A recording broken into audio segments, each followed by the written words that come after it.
चंदन हो। श्याम श्री श्रुति नीतियों का मस्तक पे शुभ चंदन हो। श्याम श्री श्रुति नीतियों का मस्तक पे शुभ चंदन हो। मानना पड़ जाए वो अद्भुत शौर्य प्रदर्शन से, मानना पड़ जाए जो वो अद्भुत शौर्य प्रदर्शन से। क्षत्रियों घर पुत्र ऐसे, क्षत्रियों घर पुत्र ऐसे, अनुदर कारण क्रंदन हो, क्रंदन हो, अभिनंदन। बहुत बहुत धन्यवाद। वास्तव में ये विशिष्ट पर्व विजयादशमी आर्यों के गर्व, आर्यों के गौरव का पर्व, ये पर्व हमें दर्शाता है कि हम कभी नहीं भूलते कि जीवन एक संघर्ष है, जीवन एक संघर्ष है और संघर्ष ही जीवन है। याद रखिए, जीवन संघर्ष है और संघर्ष ही जीवन है। जिसने संघर्ष छोड़ दिया उसने जीवन का परित्याग कर दिया, उसके भीतर से जीवंतता चली गई। इसलिए वही जी रहे हैं जो संघर्षरत है। तो उस संघर्ष के लिए जो सदैव तत्पर हैं, वो जीवन के किसी भी क्षेत्र में विजयश्री का स्वाद चखते हैं। वो विजयश्री के अधिकारी हैं। विजय उन्हीं का वर्ण करती है, वो ही विजय का वर्ण करने के योग्य हैं जो सदैव संघर्ष के लिए तत्पर हैं, तैयार हैं। और ये केवल कहने मात्र से नहीं होता, क्योंकि एक छोटा छोटा काम करने के लिए भी तैयारी करनी होती है। तो यदि कहीं विजय प्राप्त करनी है और हम सोचें कि वो बिना तैयारी के हो जाएगी, तो वो कभी भी बिना तैयारी के नहीं हो सकती। कभी अचानक हो जाए, कभी एक्सीडेंटली हो जाए, तो उसे विजय मत समझना, वो संयोग मात्र है, वो विजय नहीं है। विजय तो तभी है जब उसके भीतर आपका पौरुष, जब उसके भीतर में आपका बाहुबल लगा हुआ हो, जब उसके भीतर में आपका बुद्धिबल लगा हुआ हो, जब आपने उसे पुरुषार्थ करके अर्जित किया हो, तो वो विजय है। और अगर बिना पुरुषार्थ के प्राप्त हो गई है तो वो संयोग मात्र है, विजय नहीं है।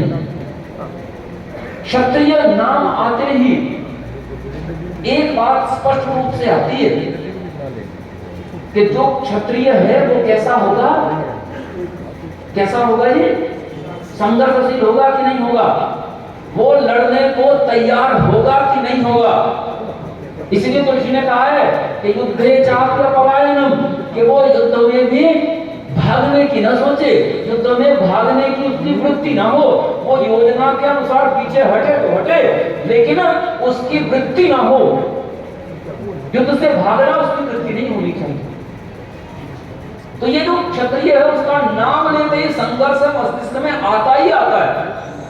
एक सामर्थ्यशाली व्यक्ति का चित्र अपने आप आ जाता है। जैसे आप क्षत्रिय शब्द को उच्चारित करोगे, वैसे एक सामर्थ्यशाली व्यक्ति आपके मस्तिष्क में आ जाएगा। तो इसलिए ये सामर्थ्य के लिए सदैव तैयारी, और उसी तैयारी के प्रदर्शन का, उसी तैयारी को दर्शाने का ये पर्व है विजयादशमी। ये विजयादशमी हमें इस बात के लिए लगातार चेताता आ रहा है, जब से हमारे पूर्वजों ने ये मनाना शुरू किया होगा, तब से लेकर के आज तक ये हमें बताता आ रहा है कि हमें तैयार रहना है विजय के लिए, विजय की यात्रा के लिए। और याद रखना, आर्यों की विजय यात्रा पड़ाव तो पा सकती है, लेकिन आर्यों की विजय यात्रा रुकती नहीं है।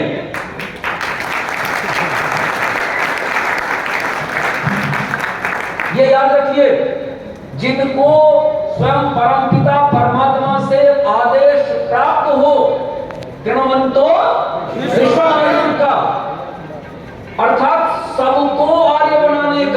एक आध को नहीं, किसी को छोड़कर किसी को बनाकर नहीं, एक तरफ से सबको आगे बनाने का परमपिता परमात्मा की ओर से जिन्हें आदेश प्राप्त हो, उनकी यात्रा किसी भी रूप में रुक सकती है क्या? उनकी यात्रा नहीं रुक सकती, और उनकी यात्रा रुकनी भी नहीं चाहिए। अगर वो यात्रा रुकेगी तो वो संसार के लिए हानिकर हो जाएगी। तो आर्यों, आर्य क्षत्रियों, हमें तैयार रहना है, और वो तैयारी हमारी पगे पगे। ये तो आज पर्व है, पर्व में तो हम संकल्प के साथ इकट्ठा हैं, पर्व में तो हम दिखा रहे हैं, बता रहे हैं, एकजुट होकर के इकट्ठा खड़े होकर के हम बता रहे हैं कि हम तैयार, बोलो, हम तैयार हैं, हम संघर्ष के बीच में हैं, हम संघर्ष से पीछे नहीं हटे हैं, हम संघर्ष को छोड़ नहीं रहे हैं, बल्कि हम संघर्ष के मध्य में हैं, सदैव हम संघर्ष के मध्य में रहते हैं। तो हम इसके लिए तैयार हैं, इसके लिए हम तत्पर हैं, हम ये प्रदर्शित कर रहे हैं आज। तो ये तो मात्र प्रदर्शन है, ये याद रखिएगा, लेकिन हमारी परीक्षा तो, हमारी तैयारी की परख तो पगे पगे होती है, हर पद पर होती है। जब जब आप बढ़ते हो तो उस समय आपकी तैयारी प्रदर्शित होती है, तो वो तैयारी हमें दिखानी है। याद रखिए, मर्यादा पुरुषोत्तम आज श्री राम कैसे बने उसे छोड़ दीजिए, लेकिन इस पर्व